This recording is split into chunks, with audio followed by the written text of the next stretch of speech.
আজি যিহেতু বতৰটো ভাল ভাবিলোঁ কঁঠাল আচাৰকে বনাওঁ। তাকেহে গছজোপাৰ ওচৰলৈ গৈ দুটা কঁঠাল পাৰি আনি ধুনীয়াকৈ কাটি বইল কৰি সিজাই ৰ'দত এনেধৰণে মেলি থৈ মই দেউতাৰ লগত বজাৰলৈ বুলি ওলালোঁ। যিহেতু কঁঠাল আচাৰ বনিবই, মছলাটো লাগিবই আৰু সকলো ধৰণৰ মছলাটো ঘৰত নাথাকে আৰু বিশেষকৈ সোণজনী কিছুমান লাগতিয়াল বস্তু মোৰো প্ৰয়োজনীয় বস্তু কেইবিধমান আনিবলগীয়া আছে।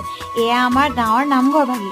ৰাস্তাত গৈ থাকোঁতে এনেদৰে নামঘৰবোৰ দেখিলে মনটোৱে ভাল লাগে, নহয়নে বাৰু? এয়া দুয়ো ৰ'দ আৰু গৰমত কিছুমান বস্তু নিজে নানিলেও নহয়, নগ'লেও নহয়।